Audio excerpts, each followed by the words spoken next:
Hi there, welcome to the HR Hub. I'm your host, Andrea Adams. This show delves into the details of HR through conversations with smart professionals who are doing the work. You can also find me on YouTube where you can interact with me and others like yourself. Today, my guest is Gillian Hynes. Gillian is a consultant for Rise Consulting, which is an Indigenous-owned consulting group advancing Indigenous inclusion in the workplace. She herself is a settler and not Indigenous, but performs her work in the spirit of reconciliation. Hi, Gillian. How are you?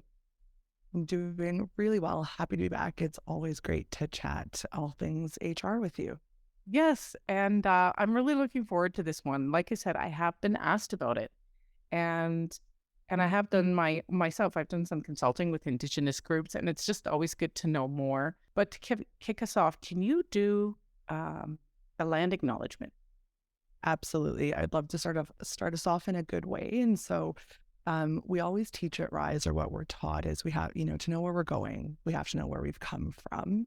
And so I'm actually fifth generation settler and immigrant to this land. My family actually comes from Ireland.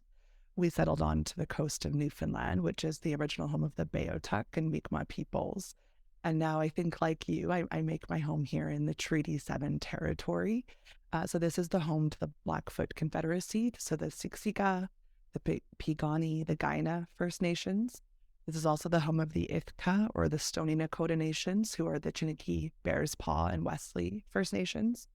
This is the home to our immediate sort of neighbors to the right, the west of us, and that is the Tsuut'ina Nation. And this is also the homelands of the Métis Nation, Region 3. And so great wherever folks are listening from, encourage you to know the land that you're on and how you got to the place that you are today. Well, thank you for that.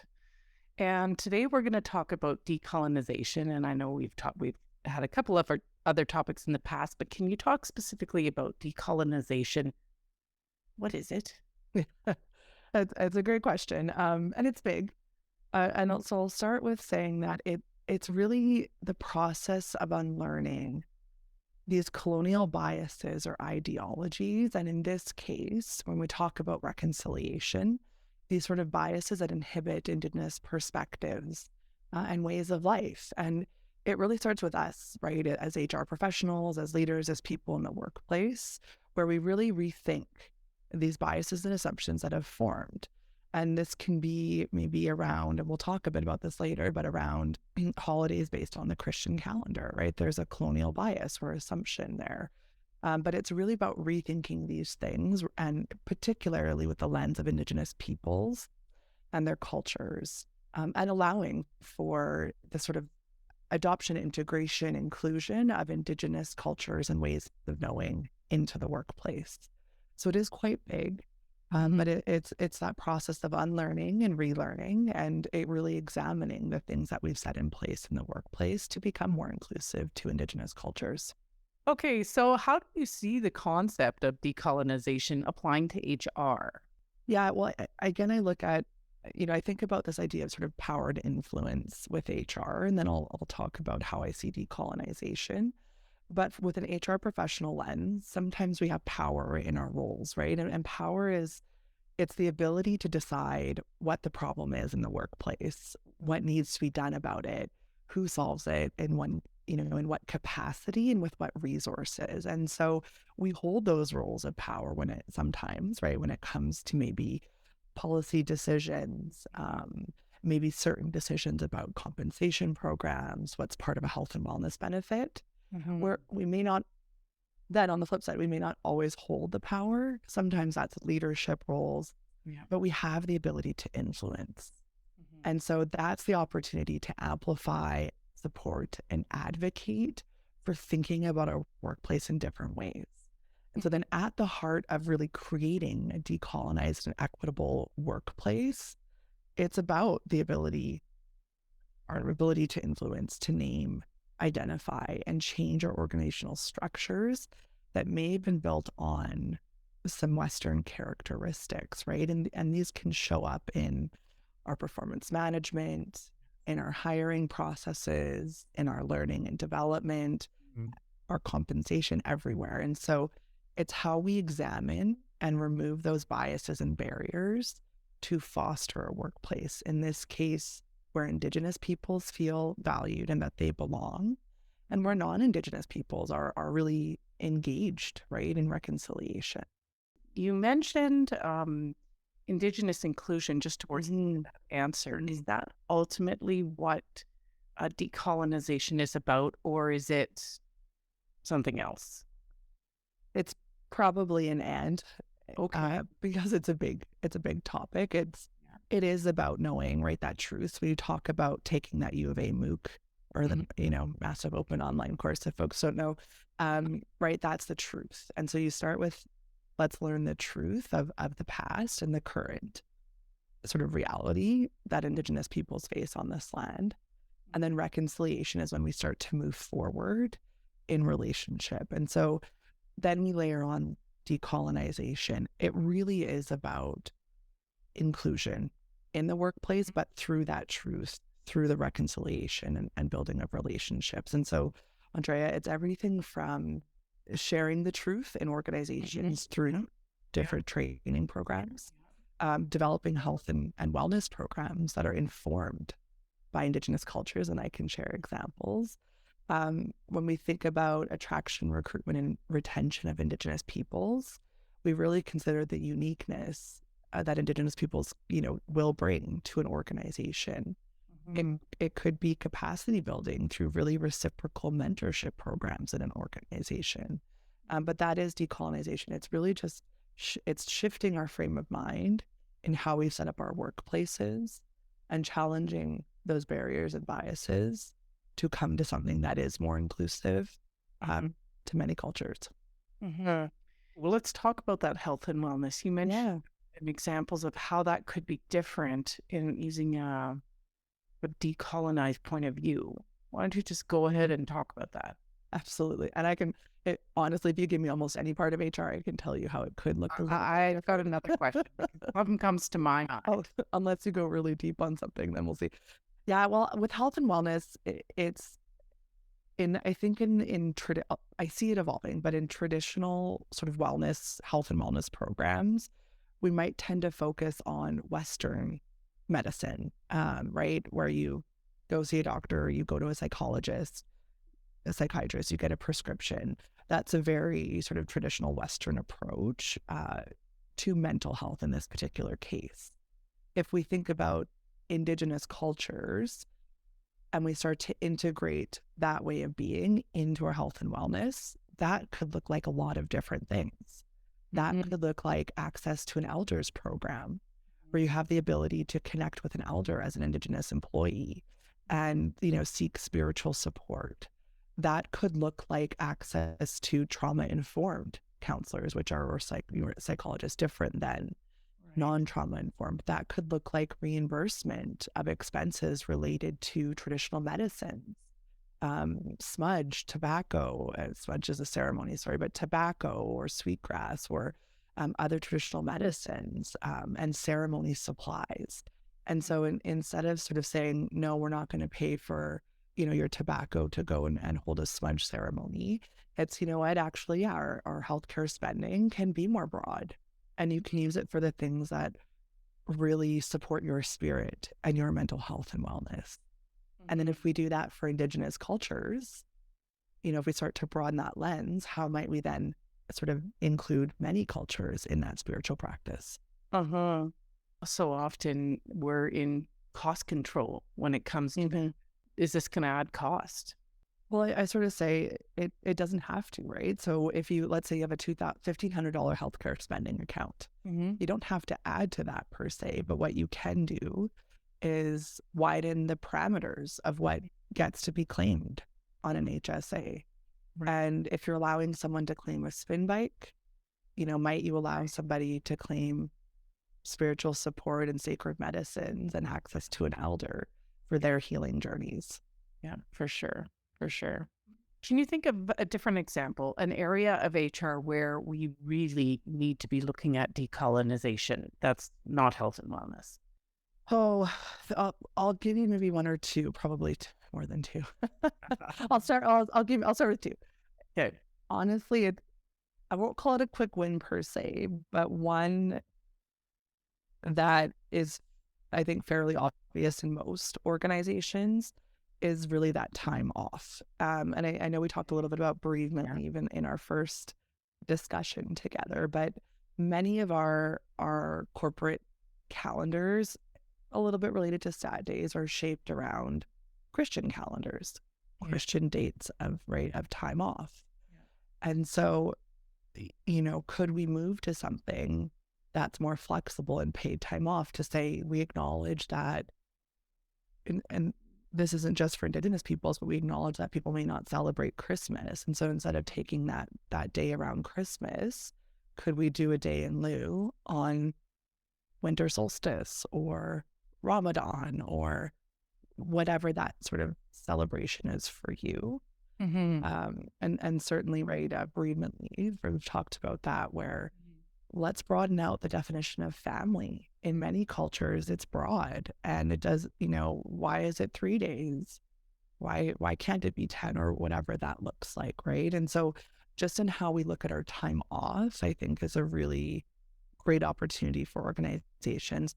You don't have to go there all at once, but really just start to think, if we really shape our days around a certain calendar, how might we become a little bit more flexible in how we offer some of those dates off? Yeah. I would say another one for me that's really important is how we look at attraction and recruitment. And I don't have all the answers here, but if you look at job postings, we really do value academic requirements and Western academic requirements.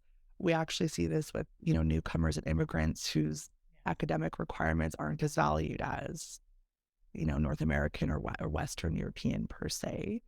And Indigenous folks, I hear a lot from people who say, well, in my culture, I have a PhD, right? And sort of in my language, in my culture, in my ceremony, I would be considered like elders have PhDs, or traditional knowledge keepers might have a master's. So sort of jokingly, but how important their lived experience is in their communities. And so how might we start to really examine Western academic requirements? And when can lived experiences be as important or side by side, right, parallel with different academic requirements? If we conduct interviews, can we share interview questions ahead of time? Folks prep anyway. Yeah. Let's give everyone a really similar, or all the talent acquisition folks are probably call me later. But could we have more open questions? Can we share? Can we center our questions on values and lived experiences as much as the professional qualifications that we've deemed relevant? One area that I think, especially after attending the MOOC, that I think HR needs to look at is performance management. Yes, absolutely. Well, and, most settlers will agree that, performance management, especially when it comes to sort of the disciplinary aspects of performance management, that those struck me as being enormously not aligned with Indigenous culture. I mean, whatever that is, but it just didn't fit.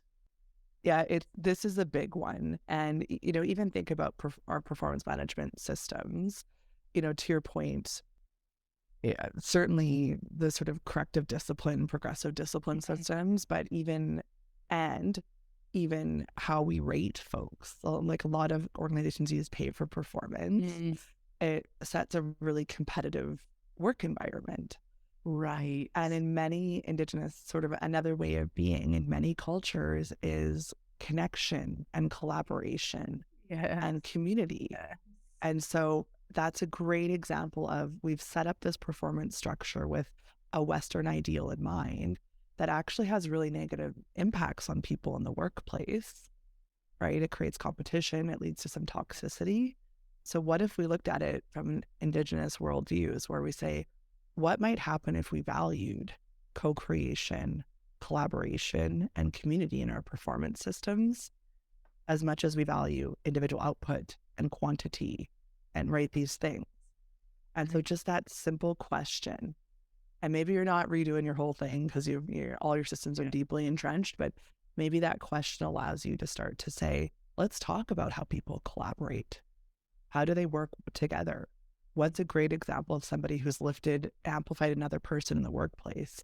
How can we reward that behavior as much as we reward somebody's individual output? I think all of us can see that there are challenges to decolonizing HR, but when you think about it, what comes to mind? For me, it always starts with the individual. And so we can't expect a profession, right, or the series of people in a workplace to move towards decolonization until we've done our own. As settlers and non-Indigenous folks in particular, we have an incomplete understanding of truth and reconciliation of Indigenous worldviews. Because how can you decolonize if you don't understand those worldviews? And so it starts with that understanding. And that's the challenge for folks because it can be uncomfortable. It can create discomfort to think like, hey, I'm really upholding this colonial system that's really been designed to exclude this particular group of people. And so right then from there, then you start to say, how does exclusion show up in the workplace? Right? Are we looking at jobs in an equitable way? Is there pay gaps for Indigenous peoples? What kind of jobs are we giving Indigenous folks? How can we think about leadership in different ways? And so I think for HR professionals and in any kind of decision-making roles, anybody, it's to really unpack that role that you hold in the system. So it's about asking why, right? Why did we design the policy the way we did? Why did we choose a performance management system that centers on competition? Who does this policy or program center, right? Who are we centering in this work? And you can usually see that if we take performance management by looking at who gets rewarded the highest. And then, you have to ask yourself, who does this policy or program exclude, right? And so that's and it's challenging to do this work. It's daily. You have to be really thinking about this in the work that you're doing. I would think that you need leadership support as well. Absolutely. Yeah. And they also have to do the work, which is another challenge. Right. How can organizations ensure that their HR policies and practices are inclusive of Indigenous peoples and their perspectives? Yeah. And so, if I build on, right, do the work yourself. Yeah. Start asking these questions, use your influence as an HR professional with your leaders. I then start to think, for me, when we're designing or redesigning our policies, processes, and programs, it has to be human-centric. And that's I find a buzzword now. But in this case, what I believe it to mean is that Indigenous peoples really have to be at the heart of this creating and reviewing and implementing, right, our workplace culture and policies for it to be equitable. And so that could look like, now I'll say, you have to think about compensation and protocol because we're asking folks to do extra work. And that's always the risk of having equity deserving folks, right, do the work here. But you could engage with employees who are Indigenous through your affinity groups or your employee resource groups and ask them, what's their hope for this organization? How might they see different traditional teachings intersect with organizational values? If organizations have strong relationships with Indigenous communities externally, there's also ways, and I've seen kind of neat things in setting up Indigenous advisory councils to sort of seek this coaching. But again, always through that lens of you compensate, there's reciprocity and knowledge sharing and protocol to follow. I also think just generally, Andrea, is that we use language and approaches that's preferred by the person. It's about being conscious that our language, even in policy design or performance management word choice, becomes more diverse. And just being really mindful that we created these systems at a point in time and we have to evolve them. And so, right, gone are the days of, okay, we'll look at it once a year, check the data, move on. It's like, okay, well, let's start looking at this with those original questions. Why did we design this the way we did, right? Who was it intended for at that time? Who is it excluding today? And how do we adjust it going forward? Do you have any examples, like of an organization you know of that's actively working towards decolonization, in particular HR, and what that looks like for them? It's a good question. I'll share a few examples with the sort of caveat that I personally haven't seen in, in any organization that's, I think, truly decolonized. But I'm seeing a lot of really neat things happening. And so the first one I'll actually start with is Indigenous-owned, Indigenous-led. And they're probably one of the sort of leading examples that I've seen in that sort of way of decolonizing. And so the company is Alder Hill Planning. So I believe they're out of BC, and they do work with Indigenous communities, with organizations. They focus on like strategic planning, community engagement. Yeah. But what they've done is they've decolonized their standard work week and daily work hours. So it's not like a 40-hour, 5-day a week. They've developed a non-hierarchical organizational structure. And so a lot of sort of collaboration, participatory decision making. It's not, one person at the top. It's sitting sort of in a circle and participating in decision making. They offer healing support, right? If you need to go ride your bike in the mountains or go walk by the river for your healing on a Wednesday at 2, right? Go for it. Do what you need to do to heal yourself. And so I would say Indigenous-owned, Indigenous-led is probably a good signal that we're thinking a little bit differently about organizations. But I'll give you a couple of Western examples that I see. So on the sort of health and benefits side, there's I believe they're forestry, Tokal Industries. And so they've actually incorporated spiritual support and built in an elders program in their EFAP, or their employee family assistance program. KPMG, one of the big kind of accounting consulting firms, they came out last fall with an Indigenous wellness benefit. And so it allows employees an annual allowance for expenses related to Indigenous healers, elders, medicine, ceremony. Bank of Montreal, not perfect by any means, but they're doing a lot on the employment side to decolonize approaches to work. So they offer on-reserve employment hubs, right? You don't have to leave your reserve. You stay connected to your community. They have Indigenous career portals and talent networks to make sure that they're really connecting with Indigenous folks who are interested in the bank. And they developed a Mikana, which is taken from the Ojibwe word for path. They developed a career pathways program for their Indigenous employees. And it is about sort of reciprocal mentorship, career coaching, and guidance. And so I would say it's a little bit more traditional, sort of like how we might run a career pathways program, but really focused on co-creating career development with their Indigenous employees and building this sort of sense of kinship, that collaboration, that co-creation together. So just a few examples that I see in more of the HR programming. Final question here. How is decolonization going to benefit all employees?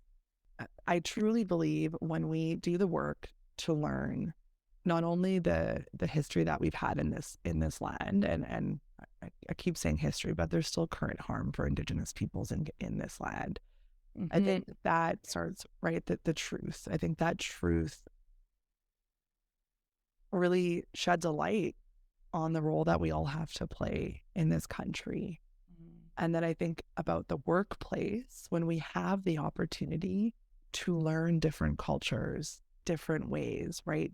Different lenses. And then we can start to build this culture of reconciliation.